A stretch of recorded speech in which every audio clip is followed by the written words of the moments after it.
அங்கமே உனக்கு பிடிச்சவங்க கால் பண்ணுவாங்க, மெசேஜ் பண்ணுவாங்க, டெக்ஸ்ட் பண்ணுவாங்கன்னு சொல்லி இவ்வளவு நேரம் வெயிட் பண்ணிட்டு இருக்கல. நீ எவ்வளவுதான் வெயிட் பண்ணாலும் அவங்க கிட்ட இருந்து உனக்கு எந்த ஒரு கால், எந்த ஒரு மெசேஜ், எந்த ஒரு டெக்ஸ்ட் எதுவுமே வராது. பிகாஸ் உனக்கு பிடிச்ச மாதிரி அவங்களுக்கும் உனக்கு உண்மையாவே பிடிச்சிருந்துச்சுன்னா நீ இப்படி கெஞ்சி கெஞ்சி கேட்கணும்னு எந்த ஒரு அவசியமே கிடையாது. அவங்களே தேடி வந்து உனக்கு கால் மெசேஜ் சொல்லி பண்ணுவாங்க.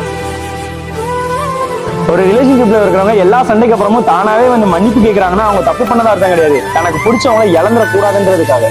ஒரு பொண்ணு சின்ன சின்ன விஷயத்துக்கும் அடிக்கடி ஆர்ப்பாட்டம் பண்ணி அழுது ஊரே கூப்பிட்டு புலம்புறா, பிடிவாதக்காரி, திமிரு பிடிச்சவா, ஈகோ கட்டுறான்னு சொல்லி என்னென்ன பேச முடியுமோ எல்லாமே பேசுறல.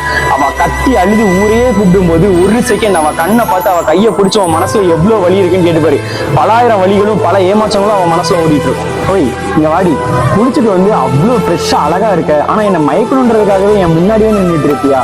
கண்ணில் மை வச்சுக்க, ரொம்பவே அழகா இருப்ப. அந்த ஈர தலைக்கும் அந்த ஈர கூந்தலுக்கு நீங்க வைக்கிற மை பேர் அழகா இருக்கும். என்ன மயக்கணுன்றதுக்காண்டி தானே வைக்க. பொண்ணுங்க எல்லாருமே மை வச்சா ரொம்பவே அழகா இருப்பாங்க. ஒரு பொண்ணு ஒரு பையனை உண்மையாவே காதலிக்கிறான்னா அவன் எவ்வளவு தப்பு பண்ணாலும் மன்னிச்சு ஏத்துப்பான். பிகாஸ் அந்த மன்னிப்புக்கு காரணம் அவளோட காதலும் அந்த பையனும் தான்.